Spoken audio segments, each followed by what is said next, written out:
Friday, November the 25th, 2022, and I'm back in Brandon, Suffolk, where I last was, I can't believe it, 14 months, nearly 15 months back, when I did my first walk via train after the lockdowns in September 2021. Today I'm using a new walk source, and that is Ramblers Routes, and this is a 9.5 mile circular of Brandon through Thetford Forest, utilising new paths to the last walk I did. So it's called Ramblers Routes Brandon and Grimes Graves, which is where I'm planning on having my lunch. English heritage site, so hopefully there'll be some picnic tables there. I don't know, but there should be. If there's not, I may have to continue back onto the church, the only church on this walk, at what's it called, Santon Downham, where I had my lunch last September. Got an absolutely perfect walking day today. Not a cloud in the sky, sun shining. It's around 9-10 degrees with a very gentle southwesterly, west southwesterly breeze. So all's good. Even got here on time on the train as well, so that's boding well. And I notice this station is all scaffolded up, being repaired. Did film it last time and commented on the flint. Maybe that's been repaired, I don't know. Anyway, it's around 5 to 11. I'm aiming to get to 1608 back, so let's get cracking. So as you can see, Brandon is the gateway to the Breckland, and that's certainly some repair job they're doing on the station. Wonder what that will be in time. My next visit here will reveal all, because there are other walks to be done from this station. So one side of the rail line is in Suffolk, the other Norfolk. So I'm now in Norfolk. So not far from the station, next to a new housing estate. We cut through it, follow this little ooze path,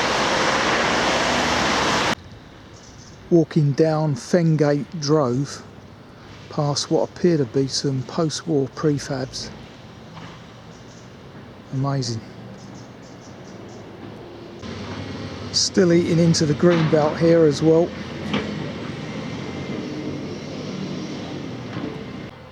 But I take that back, it's not actually green belt but brownfield, which is fine with me.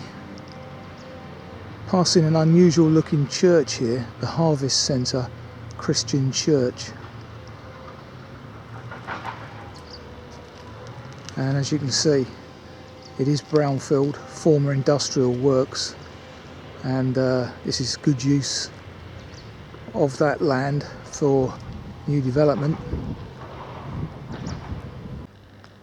Bo Peep's shepherd's huts.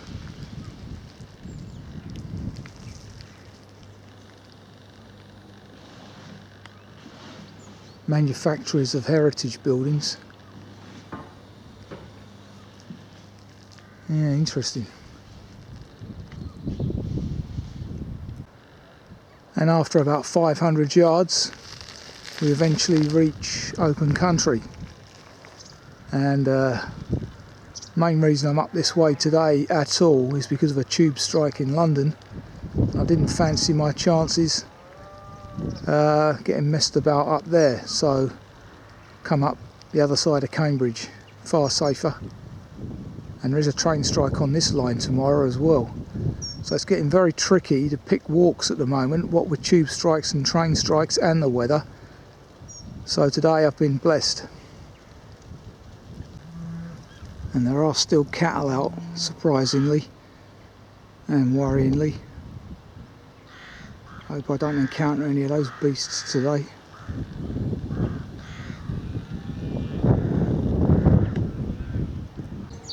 Walking along a farm track currently, and you can see the amount of water that we've had over the last couple of days. Much needed. Reservoirs are slowly refilling. Plenty of bird song out today as well, as you'd imagine, with the sunshine. Goldfinch there somewhere. An old steam traction engine there, put away for the winter. One undercover as well.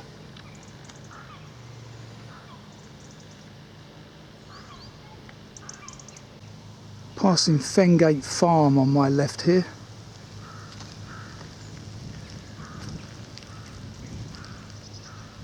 Still on the Wheeting circular walk. As you can see, Brandon is a mile back. Passing a mobile food store just outside the Bowls Club behind me.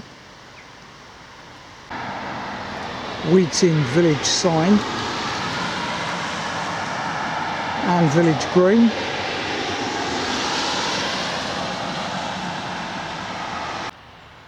Crossing over a playing field.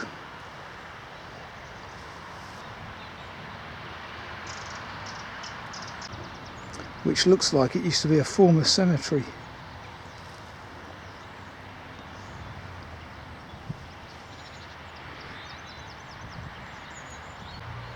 So I'd guess this mound, very close to those headstones, is the former church at Wheeting.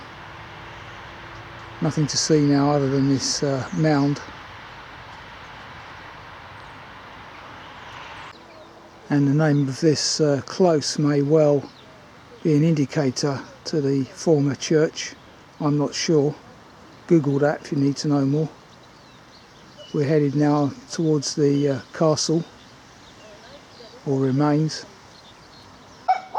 I would guess that actually that is All Saints Church. Wonderful looking building, but I'll find out shortly. Castle ruins are on my right first.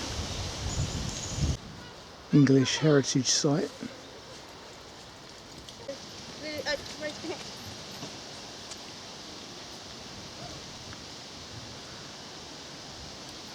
Self-explanatory.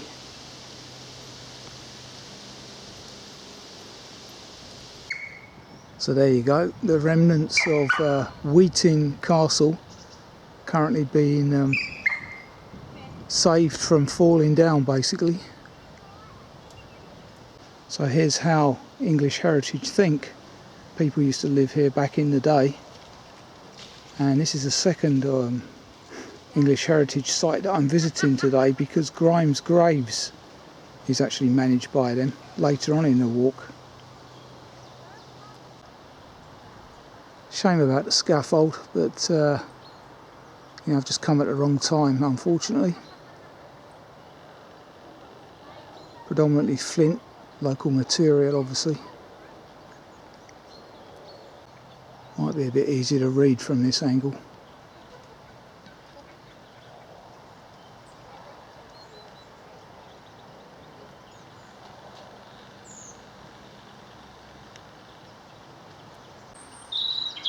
Nice memento here at the church gates. No lich gate as such, but I guess this is the equivalent out here. This door is locked, unfortunately.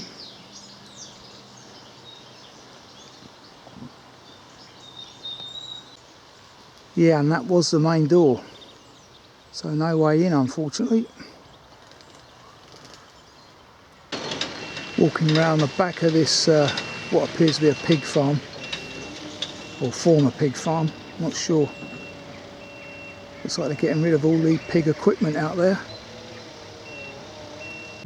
Yeah, some interesting geese there. I think that's Egyptian. Not totally sure though. Could be pink-footed, but I think Egyptian.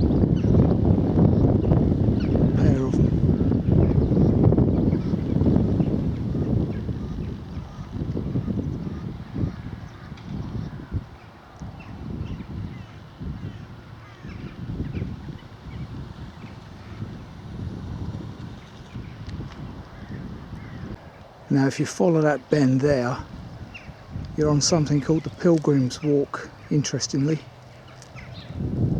And of course later we will be on St Edmund's Way. So a bit of a religious connection here. But in any case, our onward journey is right past some more farm buildings here. Lovely bit of wasteland here in this field corner. The paths today have been pretty decent, mainly a farm track thus far. Obviously some big puddles here and there, but no problem. This week we've got a monkjack that's still alive and kicking, unlike the poor fella last week.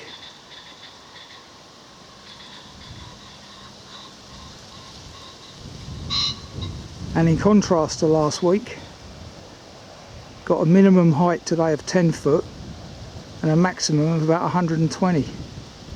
So definitely flatlands up here.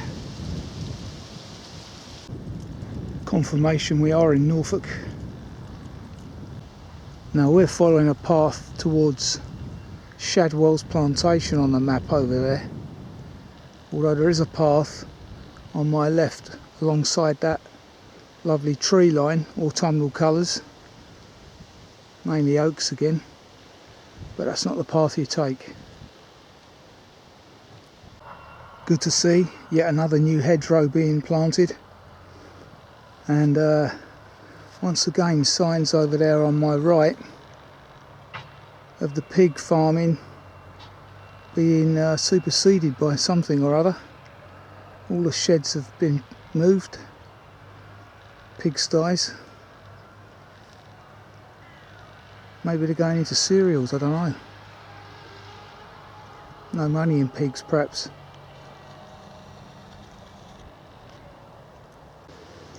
Passing Shadwell's plantation on my right on the map here, aiming for Brick Kiln Farm over there, which historically says something, I'm sure. A very muddy section there in the shade of the woodland. So at this juncture we do a left, taking an unclear path across the field. Hasn't been reinstated by the farmer, but it's basically between those two what look like beech trees. Passing Brick Kiln Farm with its peacocks and geese, and a very nice aviary there as well.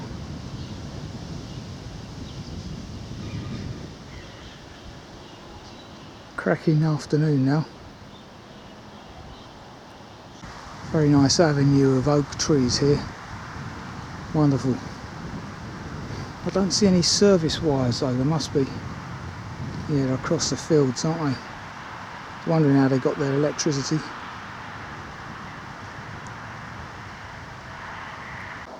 Walking alongside Emily's Wood on my left. Beech and oak. Prior to reaching the busy A1065 ahead of me, which needs to be crossed to get into Thetford Forest proper.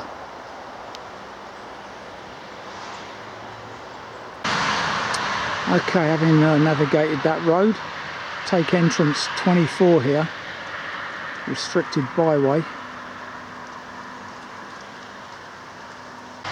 with, as you'd expect from Forestry England, who I believe were the former commission, Forestry Commission, forestry works in progress.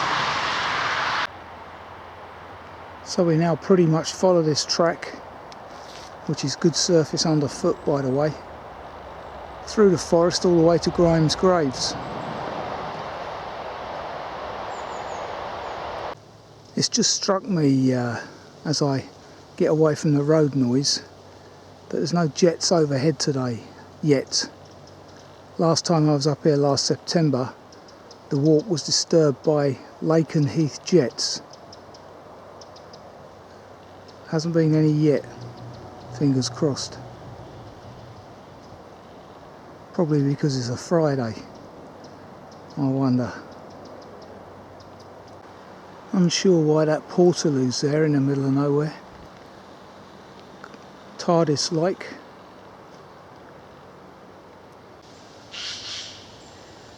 There are some pockets of ancient woodland in here. It's not totally Scots pine. And interestingly, where you do get these pockets, you get more bird life, like that jay just now.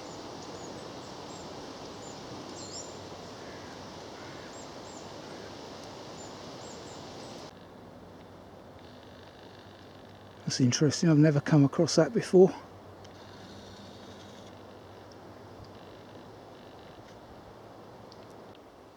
So those undulations represent Grimes Graves, which is a strange name to give a former flint works.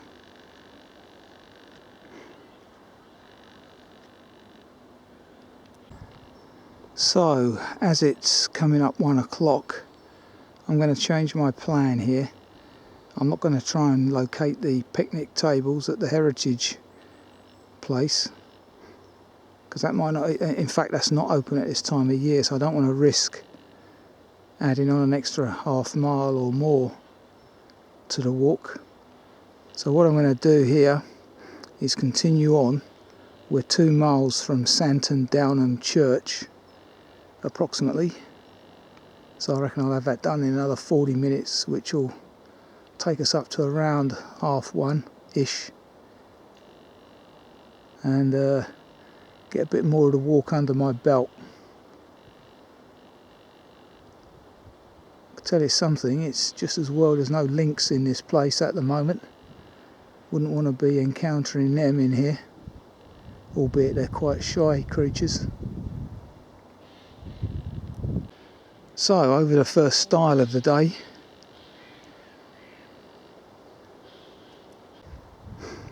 Decent vista on my left across Grimes Graves.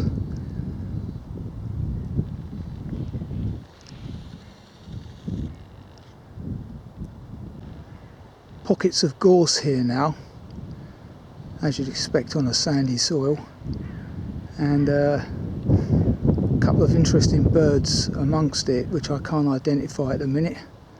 Hardly likely to be Dartford warblers, but you never know. There is one of them, and I wonder if that was a brambling.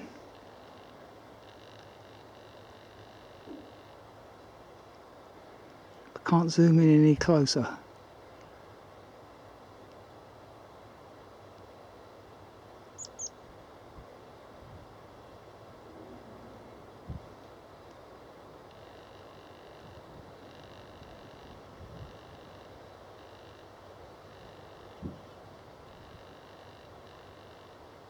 There is a pair of them. There's the plainer female, I believe. So I wonder if anyone knows what they are.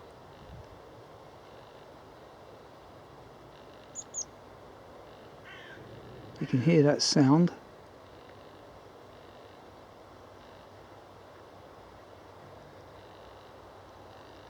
Oh, where's the male gone?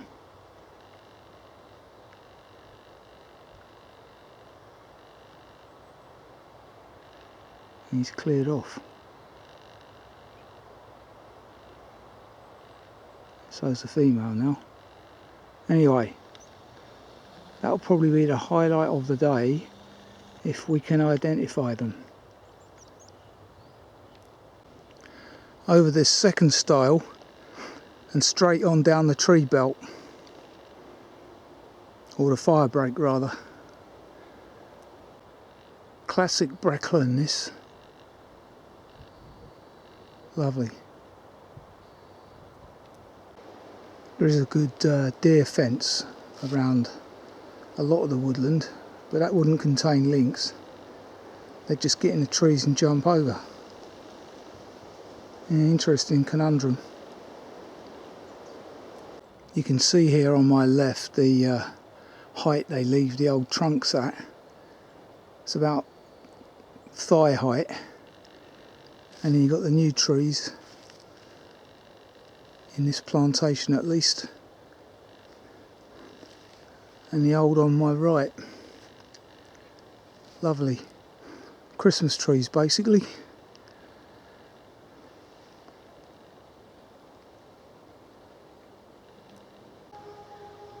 Crossing over Hereward Drove on the map, and of course as soon as you get vehicles you get rubbish, so presumably you can get cars up and down this drove, and it's absolutely shocking, isn't it?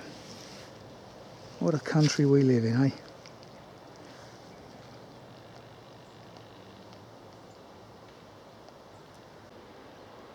Got to cross over that railway line shortly, but that isn't the gate or crossing that I need per the GPX track.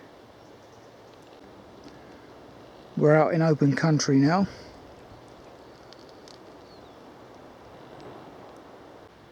Well, it is actually a foot tunnel, so even better.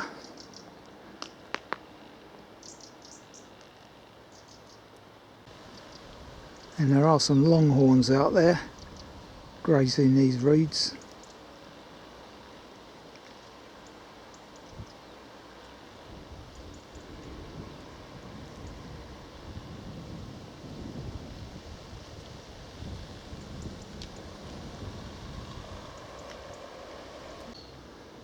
Still walking through mixed woodland towards a minor road into Santon Downham.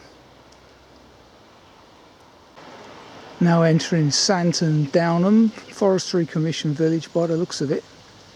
And ahead of us here is that little bridge that I mentioned in my walk last September. So last time we took the Little Ouse path all the way back to Brandon, but that is likely to be very damp and flooded today, and in any case the GPX track doesn't take us that way today. There's that bit of architecture I mentioned last time. This is the Little Ouse below me.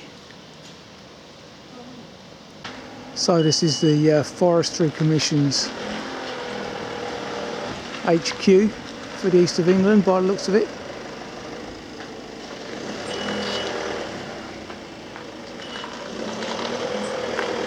And here we have what used to be the village stores and post office by the looks of things, and the GPX track actually takes us up there, but I'm going to the church first for my lunch, so whether I go up through this village or not depends, because I can get to where I need to be by not doing so. Let's chew on that, literally. Okay, last time it was noisy stonemasons. Today we've got the electricians in, but the church is open, so I think I got in last time actually. So it's 13:35 now. Lunch will be served shortly. Don't recall any chairs being inside the churchyard. Yes, there is. I took that one there, but that's in the shade today. So I think I'll take this one outside here, which has got a bit of sun on it. Lovely little place this is. As I say, last time my lunch was disturbed by the stonemason and jet noise. Today we've got neither. Almost COVID type silence, which is great, as it should be. Right, in loving memory of Neil Kadar, who died pretty young by the looks of things here. God rest your soul. And this is from his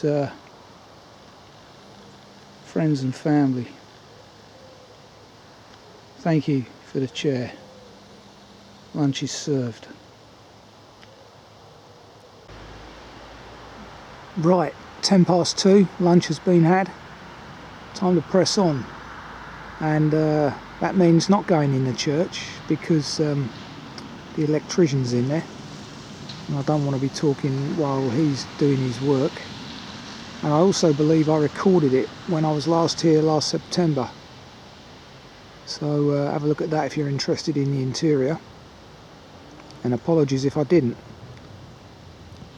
Yeah, I did record that last time as well, because it was near Remembrance Day, and now it's not long been past. Not far to go now, apparently. Either way you look at it. And before I forget, the church is St Mary the Virgin. And as you'd expect from a Forestry Commission village, the bus stop, which I believe it is made out of wood as well. Very good.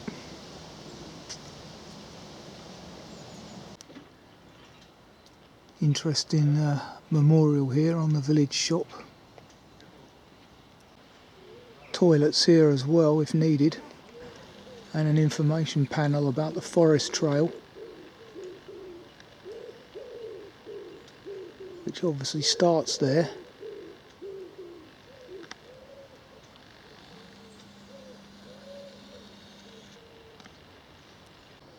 Close up of said forest trail information panel, and one about the Little Ooze path, which is what I did last time. Thetford to Brandon, and some information about Sandton Downham, largest lowland pine forest in England. Thetford Forest.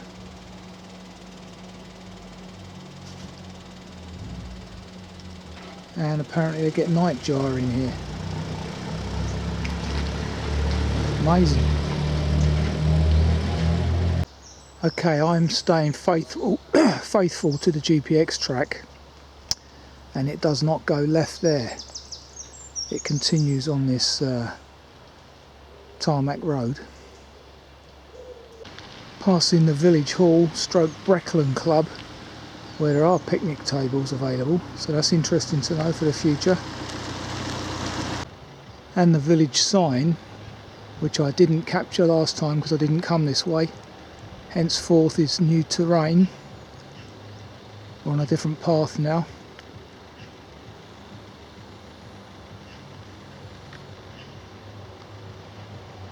God rest her soul. That wouldn't have been here when I came here last time anyway. Brand new, pretty much. So on this two-arm finger post, we're now following St Edmund Way, through woodland back to Brandon, which is also the Santon Downham circular walk, 4 miler. Yeah, this is a wonderful section of walking, nice and peaceful, mixed woodland. Don't think it's ancient, but mixed. Beats the New Forest, because obviously that's far busier. Get away from the pine plantations in Thetford Forest, such as this, and you're looking at good stuff. Really nice walking, good underfoot, really good. It's interesting, you wouldn't even know it had rained on this bit of the path, which also is part of the Hereward Way. That's another long distance trail across the Midlands, I believe. Hereward, Hereward, if you want to Google that one. Wonderful. Mixed woodland. Not much bird song though. A bit sterile. Reminds me a little bit of the woodland walk I did down in Broxbourne many years ago. It's got sort of all the hallmarks of having been planted by man as opposed to birds. It's not wild enough really. All the trees are equally spaced, etc, etc. I wonder if the Commission planted this woodland. It's certainly very quiet. Just checked the altimeter and I'm at the lofty height of 44 foot here. So I'm not sure where the 116, I think it was, occurred. That was the high point of today. Passing some horse paddocks on my right. Forest Park Riding and Livery Centre.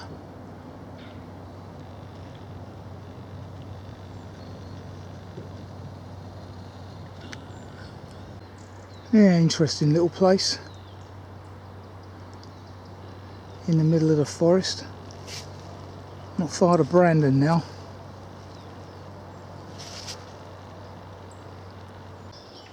Okay, as the new housing appears, we're now walking down Gashouse Drove.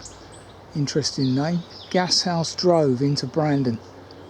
And quite interestingly, as we approach a residential area, the amount of bird song increases.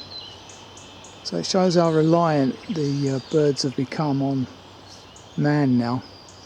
Hardly any sounds out in the woodlands, yet quite abundant on the fringes here near to mankind.